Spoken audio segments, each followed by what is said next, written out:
I'm going to divide this up into two sections, two 20-minute talks, followed by 10 minutes questions and answers from you. So if you have some questions, hold them up for the middle and for the end. Now, first of all, the texts themselves, the New Testament texts. Now, Cambridge, where I work, has an amazing collection of biblical manuscripts, perhaps the best in the world, well, after London, and of course Leningrad, which has lots of Old Testament texts, and Vatican City, which has some really, and Jerusalem. But after that, Cambridge is perhaps the best. We've got a wonderful collection of manuscripts in the Geniza collection, manuscripts which were held in the synagogue in Cairo for 1,000 years, and then released to the scholarly community. Wonderful. And I work in a place, Tyndale House, where scholars are forever coming through, looking at problems, investigating the difficulties in the text. And I want to tell you why I'm not worried by those difficulties, why I rejoice in them.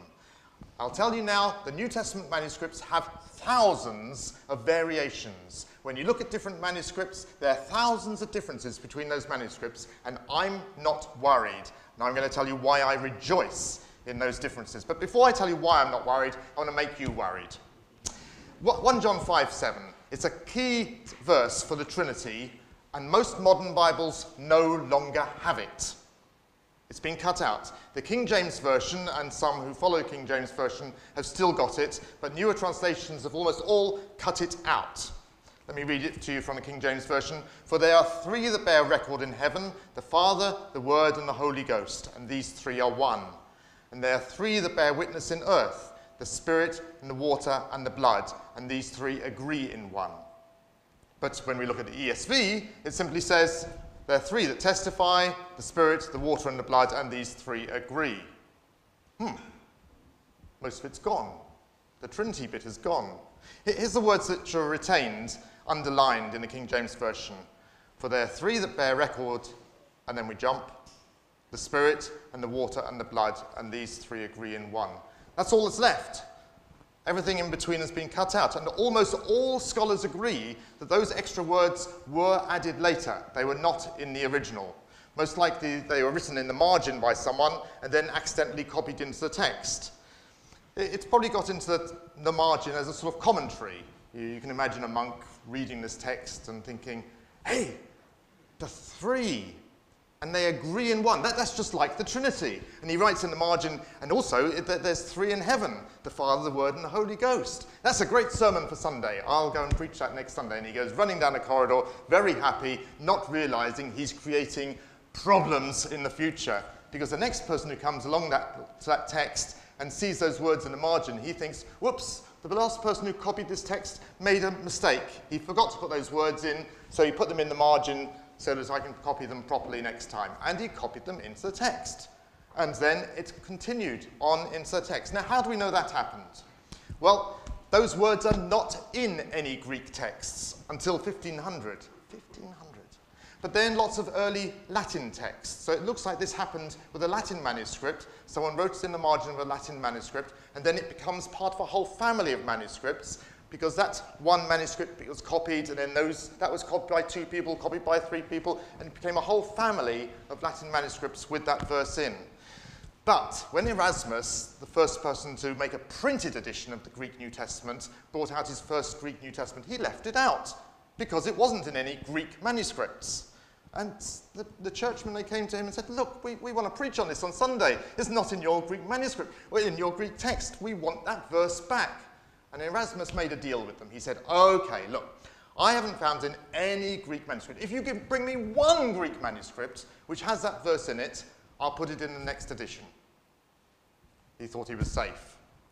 But just a few months later, or maybe a couple of years, they came back with a Greek manuscript which had that verse.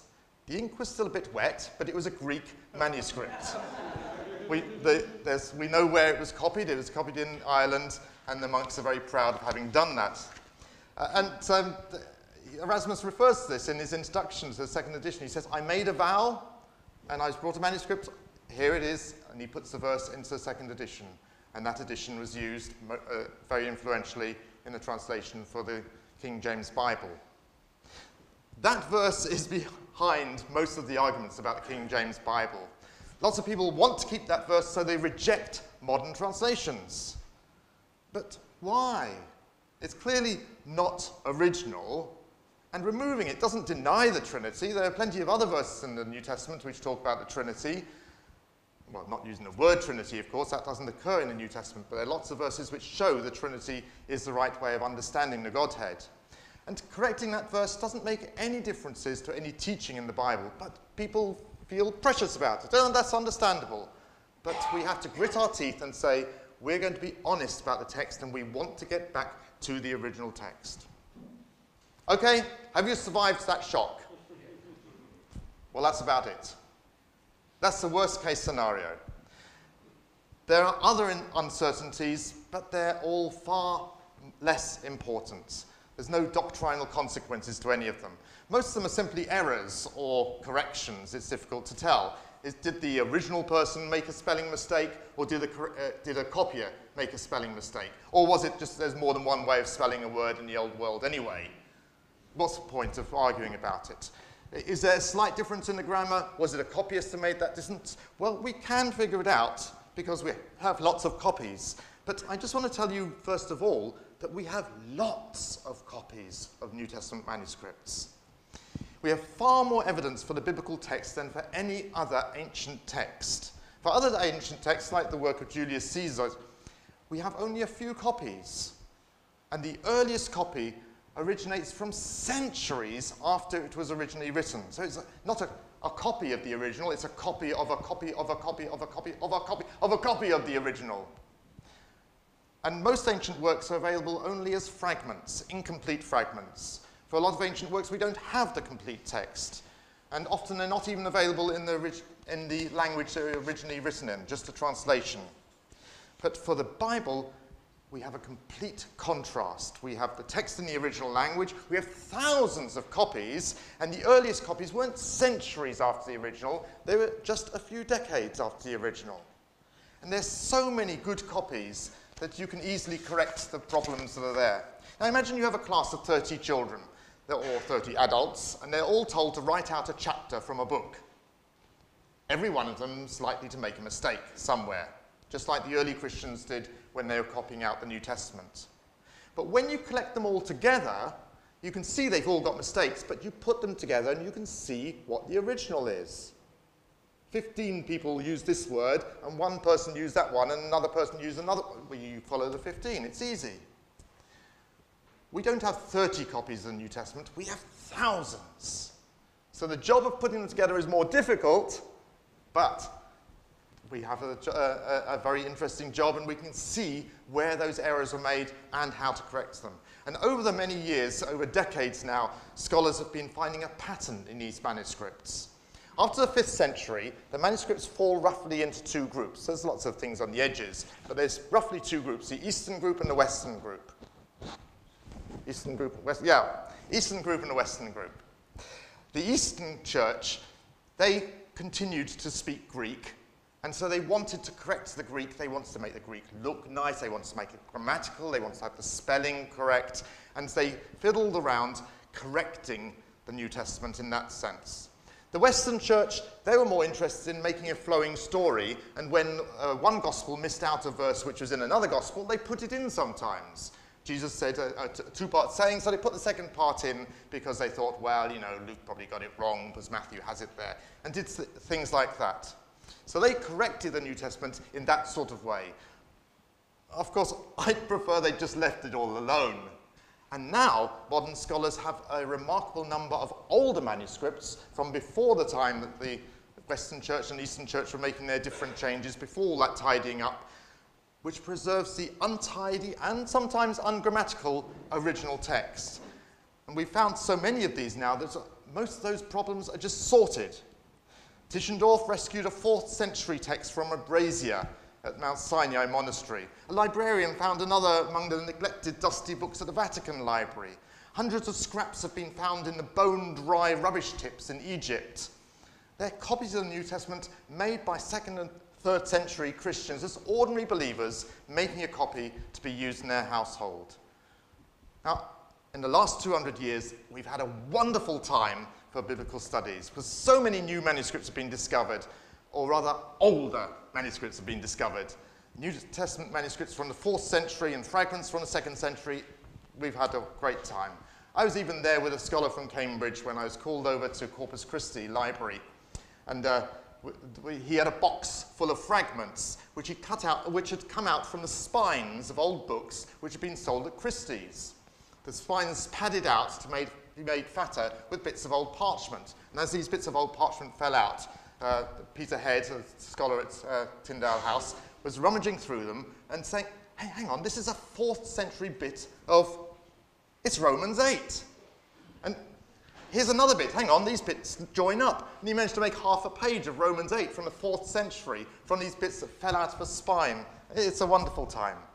I don't mean there aren't any problems, there are lots of little problems. If there weren't, there wouldn't be any way to pay me. We've already looked at the theologically most important verse. There are other places which are big. We've got the end of Mark, and there's a big problem there. We've got that story in John 8 of the adulteress who was forgiven. Big problem there. Let me just tell you my conclusions on that without any reasoning. At the end of Mark, I think we've lost it. There weren't many copies of Mark. Mark was the shortest gospel. If you copy out Matthew, hey, who needs Mark? So most households copied out Matthew. We didn't have many copies, and the last page dropped off. And sorry, we've lost it. We got 3 other endings. People have made endings to go on the end of Mark, and we usually print the largest one, but the original is lost. It's very sad. The story of the adulteress in John 8, it's sometimes in some manuscripts in different places in John, and certainly where we normally put it, it seems to have been wedged in. If you take it out, the story makes much more sense. So what is that? Is that a new bit that's been added into the New Testament? I don't think so.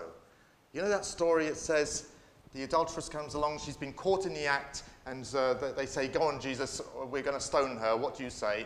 And he says, go and sin no more. Now in the 1st, in the 2nd, and the 3rd century, are you going to copy out a copy of the New Testament for your household to use, and your daughter is going to read, which has such an easy response to adultery? A lot of people just left it out because they're making a copy for themselves. And so an awful lot of copies have it missing. But church fathers refer to that story right from the 2nd century onwards. It obviously is very, very old, and I would say original. The jury is still out on lots of these issues, but here's the key fact. Nothing is lost. There's occasional uncertainty about the exact word which is to be used, but we got that word and the other one, which might be the right one. Sometimes there's 3, but we got them. We haven't lost them. Nothing is lost. And as the scholarship goes on, we're getting down to fewer and fewer problems. Now, in contrast with the Quran, of course, the Caliph Uthman burned all the copies which didn't agree with the approved one. So, he's got perfect copies now. I'd much rather have our problem. Thousands of manuscripts, thousands of little problems, but we've got the original. It's a great stage to be at. Let's have some questions on that. I just wanted some clarification on the point that you seem to be making in John 8, yeah? Sorry? In John chapter 8, the story of the adulteress. No, sorry. In 1 John. What, in John 5:7, yeah? Yeah. In regards to the, you're saying that this particular insertion that is in the King James version, but it's not in the NIV and the other more modern translations. I just want to be clear that are you saying that although part of it has been inserted, it's wrong or no, there's nothing wrong with the words, and I love to have Bibles with those words in it. But those words weren't written by the author of 1 John. They were written by another Christian later on. I'm not sure about the original text. You mentioned the original. Where is that, or who has it, or how do we know that's the original? Oh, yeah, the original text. Yeah. We don't have the original text of anything that was written in the 1st century. Things don't last very long. As soon as you spit on a thing, it starts to decay. We don't have the originals. But with the New Testament, we have immediate copies, or sometimes a copy of a copy, very early on, much earlier than for other ancient texts. But no, well, when I say we don't have any originals of anything, we do have just a few manuscripts, things we have, I'll be saying later on, we have one marriage certificate, for instance. We do have just a handful of manuscripts which are original manuscripts, not copies of the original, but nothing for the New Testament, no.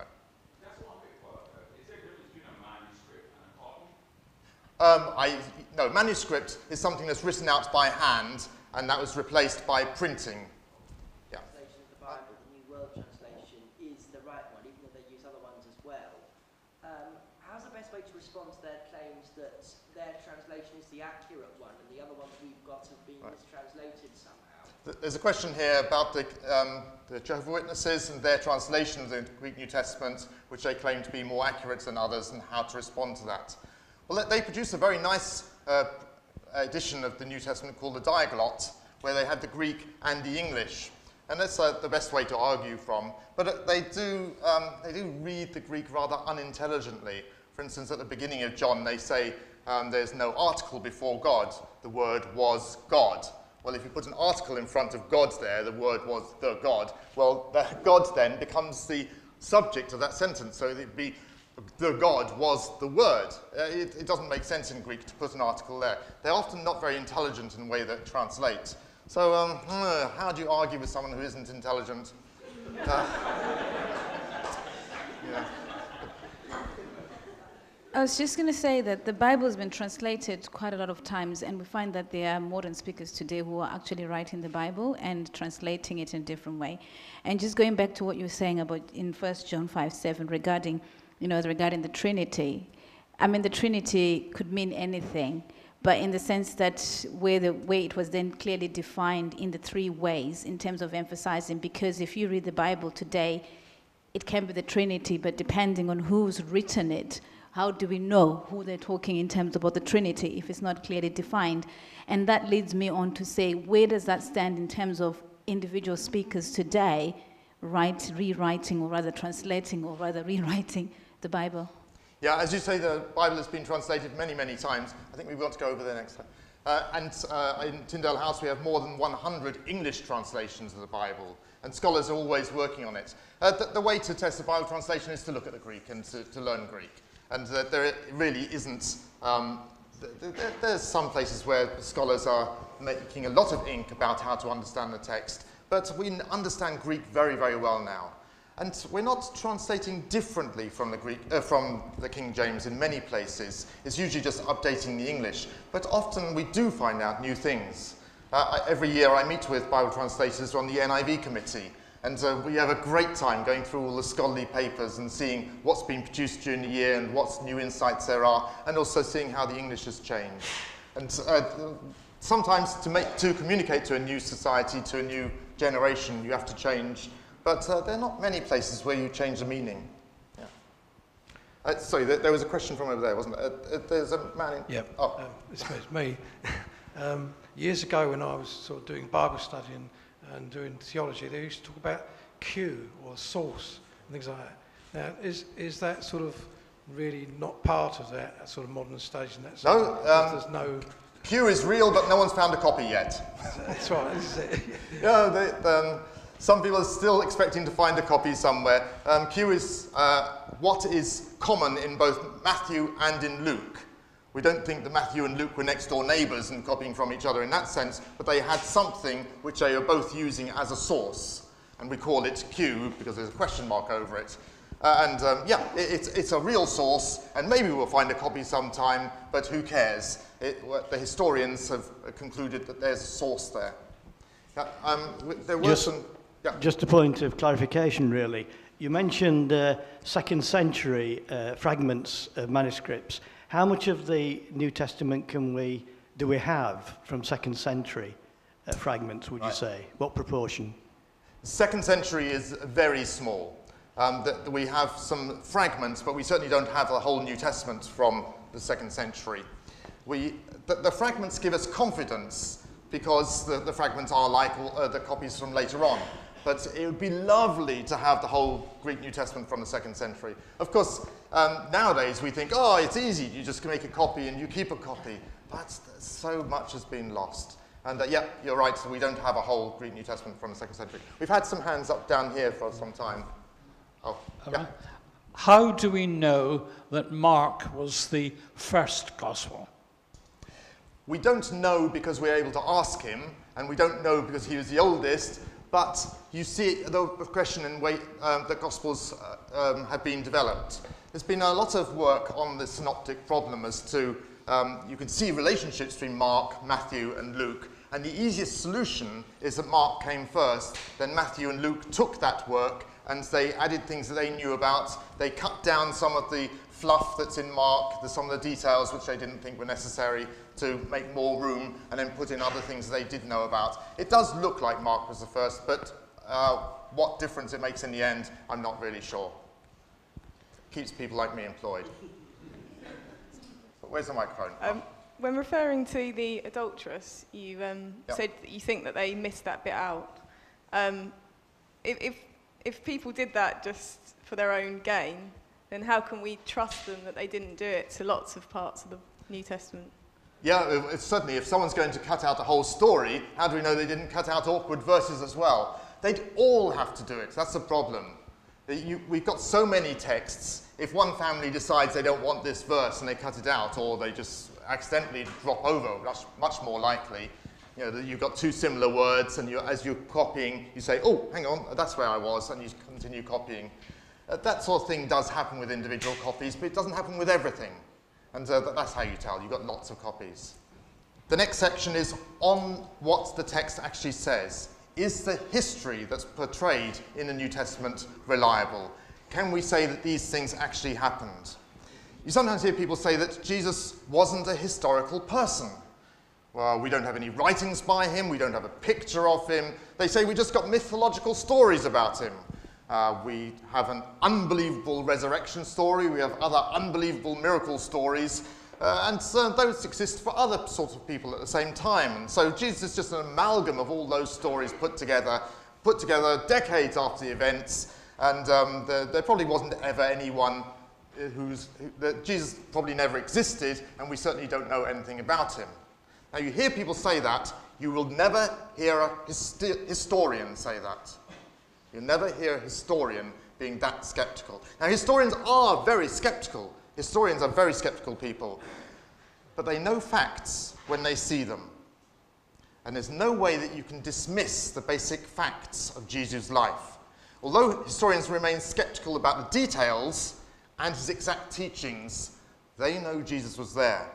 But they have a problem. Because historians in general can't interview witnesses. They're dead. They have to rely on what was recorded, and like detectives, historians believe no one. They always look for a motive in what's being written. They say, okay, that's what he says. Why did he say that? What was he trying to pull on us? What's he trying to make us believe? And they make allowances for what the person was trying to convey. All historians do that.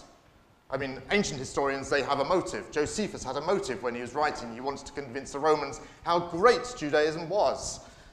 Tacitus has a motive. Suetonius has a motive when he's writing. Tacitus perhaps wants to show how great the emperors were within limits, and Suetonius wants to rubbish them all anyway. They have motives when they're writing, and we have to take those motives into consideration. But ancient historians have an extra problem, because the records are so sparse. How sparse? Very sparse. The first century is about the worst time you can pick. In the first century culture, the most valuable document you could own was your marriage certificate. A marriage certificate in Judaism records the rights of the wife, records the money which was due to her if she was divorced or if she was bereaved, and it also is evidence for her children for the next 10 generations that their mother was married, and married to a Jew. To prove their legitimacy was important because that was what got them into the synagogue, or in Jesus' day, into the temple. Without that proof, they weren't a Jew. So every family looked after their marriage certificate like crown jewels. It was the most important thing they owned, the most valuable thing they owned. And in the first century, there would have been about 250,000 of these manuscripts, of these marriage certificates, and they were all treasured. How many have survived? We've got one. And that might be early 2nd century. We've got another 3 from the 2nd century, so that's 4 in 2 centuries. We've got roughly a survival factor of 4 per million. 4 per million. And that was the most treasured document any family could own. Rubbish and decay and forgetfulness. Where did I put my wedding ring? 2,000 years is a long time for something to survive. And historians have to be aware that almost all of their evidence is gone. But ancient historians always remember what Carl Sagan said. Do you remember Carl Sagan, astronomer, visionary, some people call him? He was the one who got us looking for life on other planets, and we're still looking. Now, he had a saying which said, "Absence of evidence is not evidence of absence." And ancient historians often use that phrase. But of course, Carl Sagan is referring to the zero evidence for life on other planets, while ancient historians are referring to the small evidence that they have. So next time you hear someone say, there must be life on other planets in the universe, then, hey, have pity for ancient historians, because we say that even though we've got some evidence. We've got more evidence than the astronomers. But what about at the time? How many people would actually know about Jesus at the time? He wasn't a famous person. He didn't have a PR company. How many Jews knew about him? And especially, how many Romans knew about him? How many Romans would know about him outside Palestine? How many historians would know about Jesus? How many historians would bother to mention him? Now, we do actually know the answer for a few Romans because they happen to be mentioned in Acts. Now, remember, Acts is trying to show how important Jesus is, and Jesus is going to go out to the whole world. The motive of Acts was to say everyone knew about Jesus, and yet we find in Acts that there's some important Romans who didn't know anything about Jesus. We hear about 3 particular high-up Romans. The Roman commander who arrested Paul in the temple, and he mistook Paul for the Egyptian Messiah figure. He was the only Messiah that this Roman knew about, didn't know anything about Jesus. The second big Roman we know about is the Roman governor Felix. Now, he knew about the way, which was what they called Christianity then, because his wife was Jewish and she was interested in it. But he didn't seem to know anything about Jesus himself. And his successor, Festus, he didn't know anything about why Paul was arrested. He said, oh, it seems to be something about a dead man called Jesus who Paul claims is alive. This was really new to him. He didn't realize that Jesus was supposedly risen from the dead, because when Paul did explain that, as John already reminded us, Festus was astonished and said, you're mad. Now, that unscientific sample of 3 suggests that 1 in 3 Romans in Palestine had heard of Jesus. But actually, that 1 had a Jewish wife, so perhaps the odds are skewed in the favor of knowing about Jesus. Outside Palestine, there was no reason why any Roman should hear anything, because Jesus was just an obscure itinerant preacher who became infamous for 1 week. What about other people living at the same time? Perhaps the most influential Greek person was Socrates. He's the founder of Western philosophy. He died around about the same age as Jesus, about age 30. He died at about 400 BC. He died as a death penalty. He was found guilty of perverting the youth, and he killed himself. That was the death penalty. Now, we know about his teachings only through his pupils, Plato, Xenophon. Plato records mainly his teachings, though you're never quite sure how much he's added.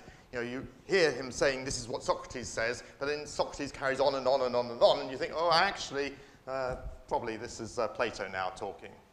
Xenophon records events as well as teaching and portrays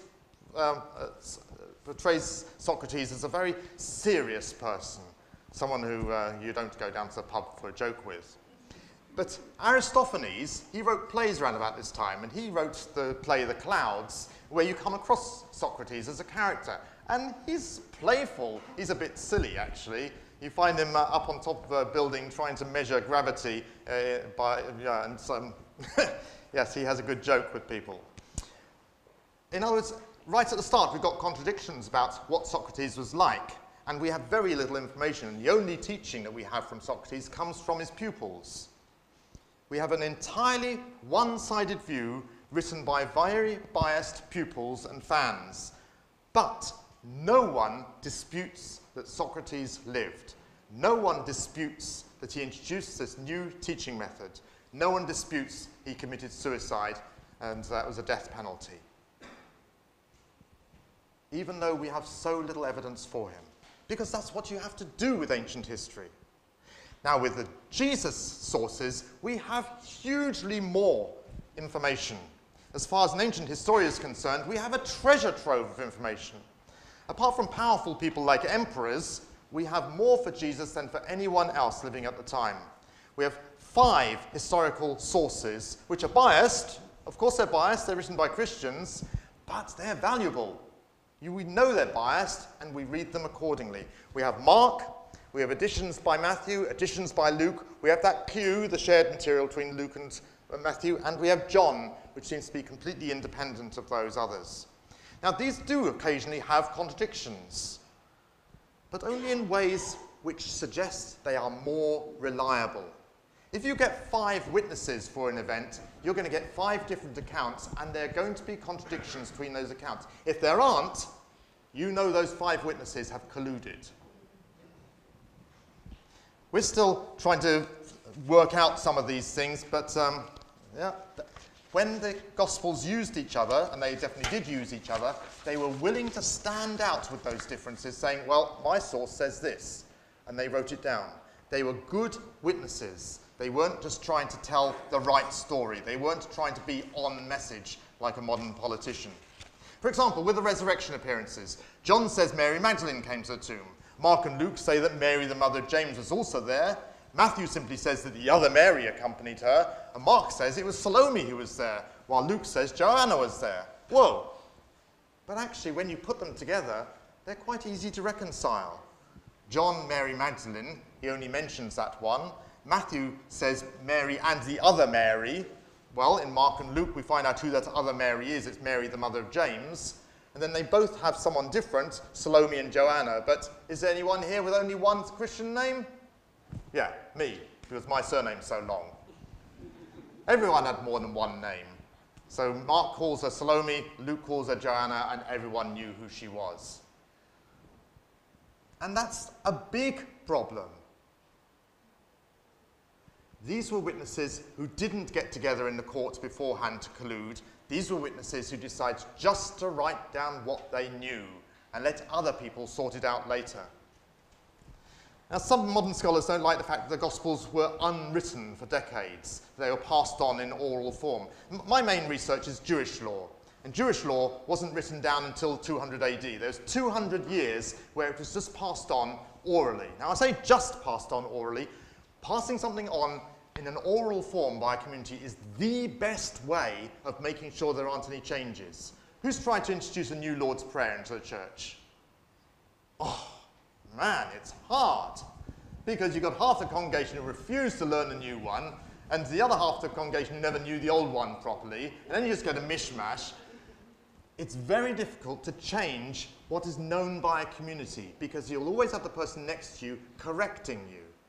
And we see it in Jewish sources, we actually have the records of people correcting each other. No, the two sayings are the other way round. That person said this and the other person, and so we have people correcting each other. An oral source is passed on by a community exactly, but as soon as it's written down, one person can make a change, as we saw with the manuscripts. Fortunately, we've got so many manuscripts, those changes can be sorted out. But oral transmission is better than written transmission in the ancient world. My regret is that they wrote it down so quickly, because as soon as you write it down, you can start to make changes. Well, there we are. But modern people think differently. They think, the written source is much better because we're used to having printed books which make thousands of copies exactly the same. Well, I'd prefer they'd written things down later, but I can live with that. The Gospels have far more historical value than any of the Jewish sources we have. When you read a book about the Pharisees, written by a Jew, written for the Jewish community, they're forever quoting the New Testament as a historical source, because that's the best historical information we have about the Pharisees in the first century. Far more than the shelves of Jewish sources we have, the New Testament is regarded as historical, because it's talking about the Pharisees as a community which was living among Jesus, along with Jesus. The Gospels are gold dust to an ancient historian. They don't just read it as, oh, well, Jesus said this, therefore Jesus said that. They read it with profound skepticism, taking it to pieces and putting it back together again. The Gospels are historical gold dust. But what about what the enemies said of Jesus? That we do have some sources where we have the people who didn't like Christians, didn't like Jesus, writing about him.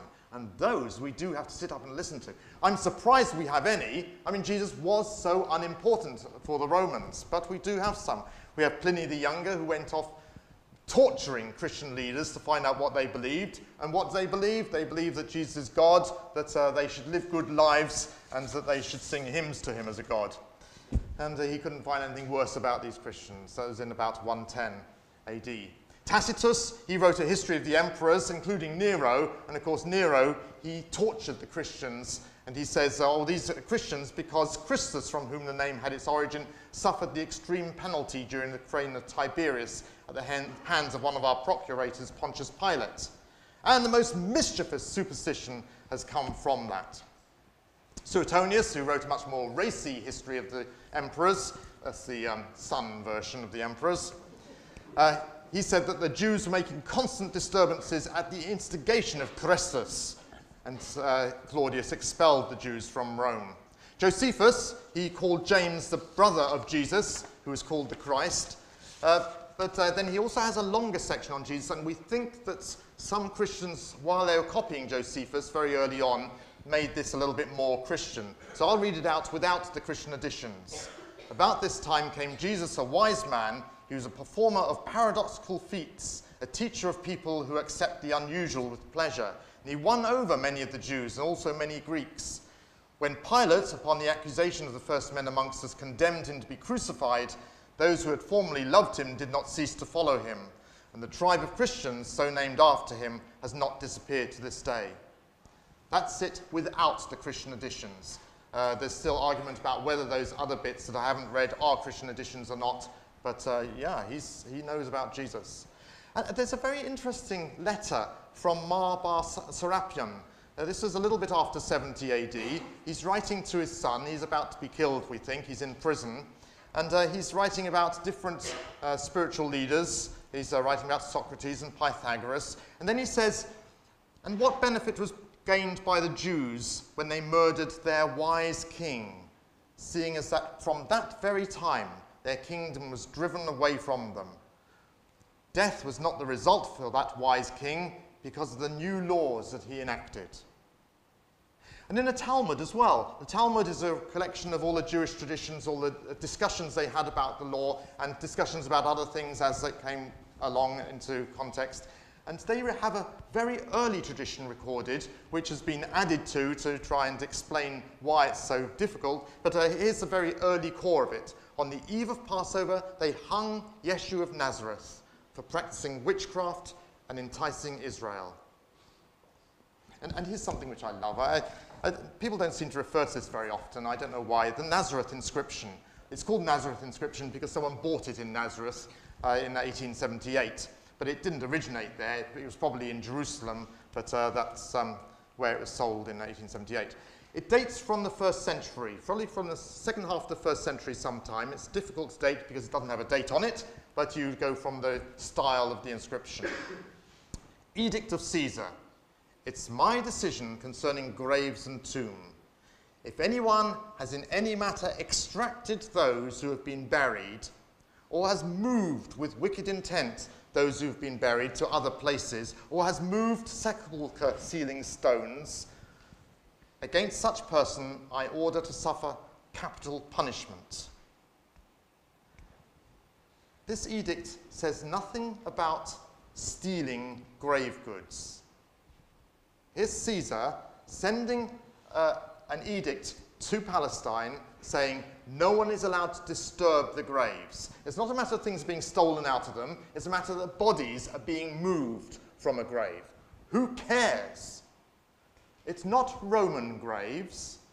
Roman graves don't have bodies in them, they have urns of ashes in them. And they're not graves, they're made like little mausoleums, houses. These are Jewish graves. Someone is moving a body from a Jewish grave, and the emperor is concerned about it.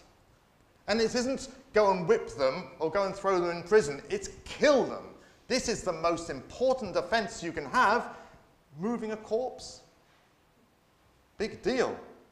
But the emperor is concerned about this, and he sends this edict, and it's written out on a piece of marble 2 foot wide. It's in the museum in Paris. You can go and see it. And why? Why? Well, of course, I think there's a story behind that, which we all know. There is so much evidence that historians can afford to be skeptical. They've scrutinized the evidence about Jesus more than any other evidence from that time period. There's no comparable person with so much evidence to argue over. And it's easy to find possible contradictions with so much evidence. When you have just a little bit of evidence, you usually find a few contradictions if it's true. Because when it's not true, you have a tidy story. Everything fits easily. But when you have real history is messy. It's made of real people record it, and real people don't always remember everything exactly. Just going from the non-Christian sources, not looking at the Gospels at all, just from non-Christian sources, we can say that Jesus died on Passover Eve, that's the 14th of Nisan. He was executed by the Romans at the instigation of Jews. He was hung, i.e. crucified. He left many religious teachings. His body disappeared, and his followers claim he rose from the dead. His followers were called Christians after the name Christ. The name Christ indicates that they thought he was a Jewish Messiah. His followers encouraged each other to live a moral life, and they worshipped him as a god and refused to worship others. That's from the non-Christian evidence. And the Gospels tell us so much more. A huge body of evidence, and whole libraries have been built around the analysis of that. It's complex, it's messy, it's confusion, it's endless fun. Thank you.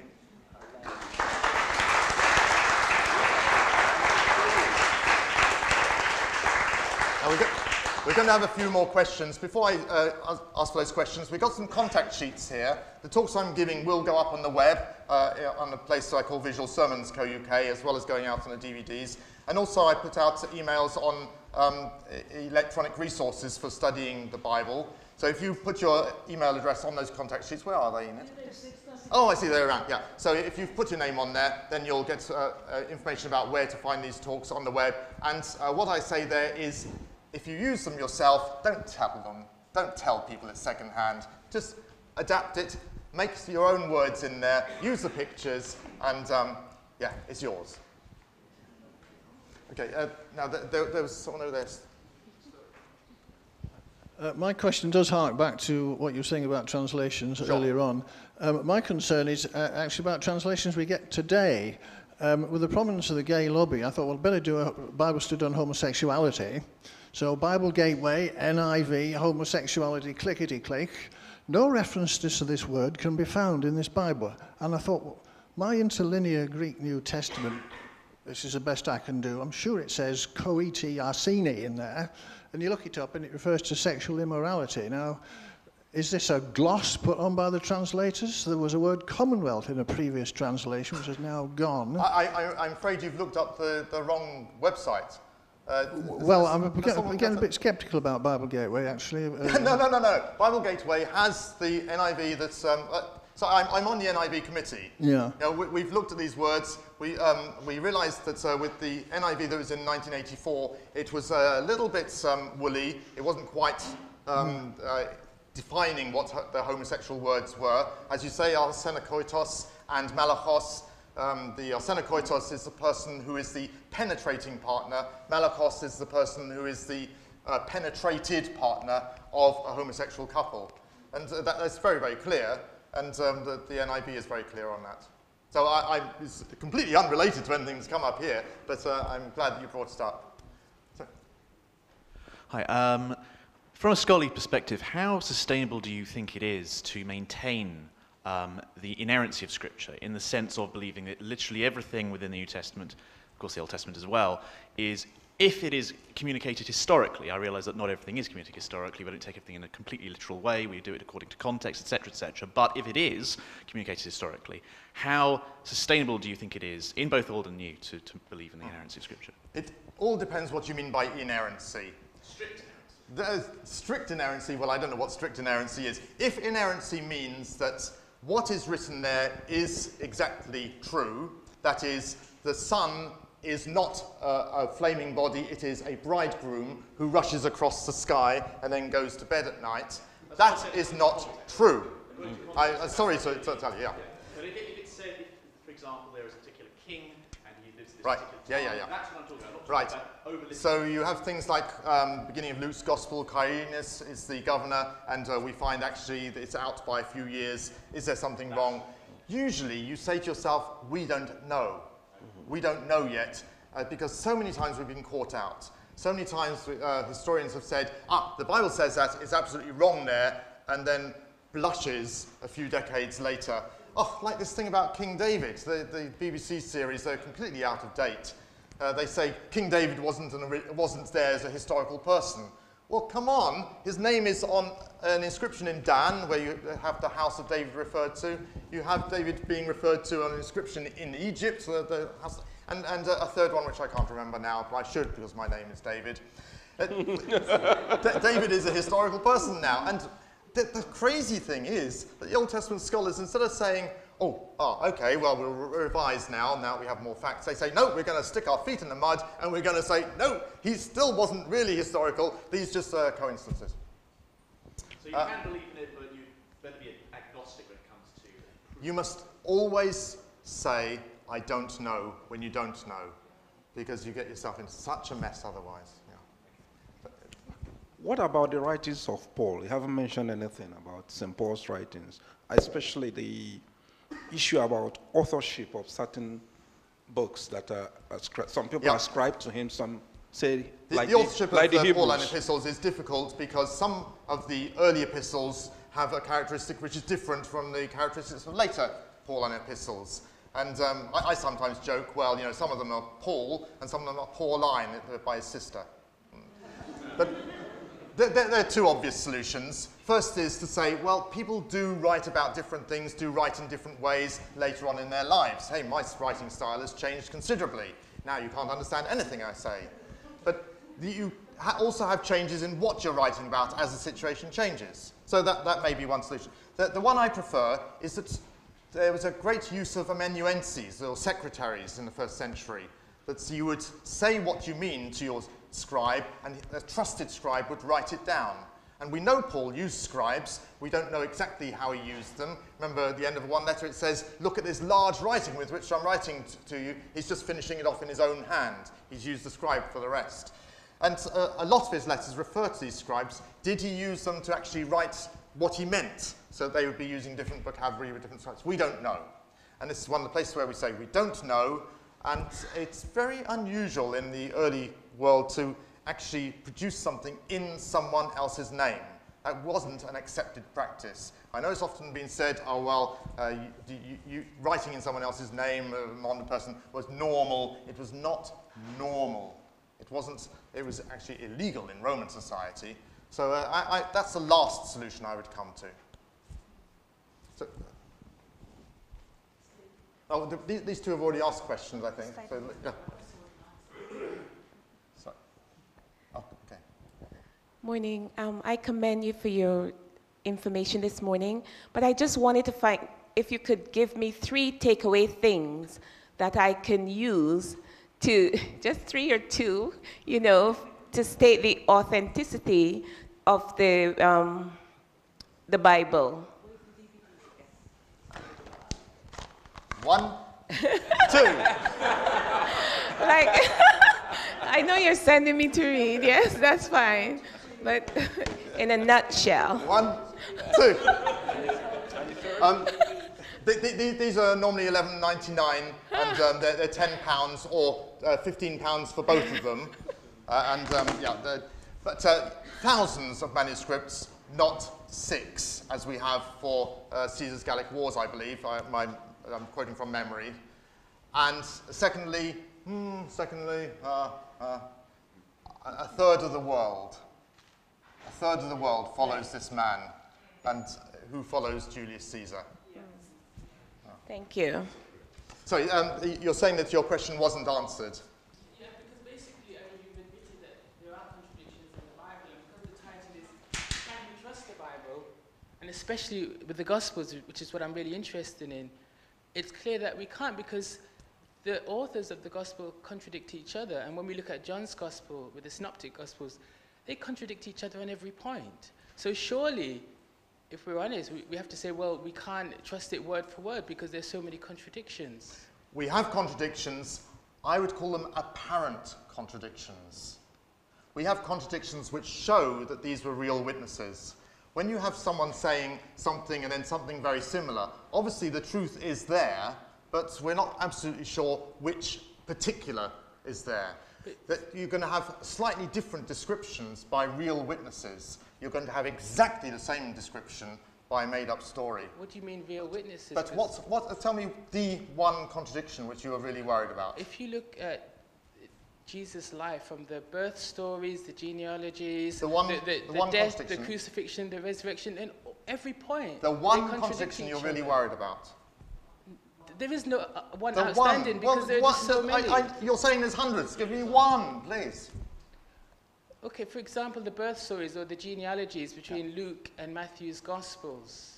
Right.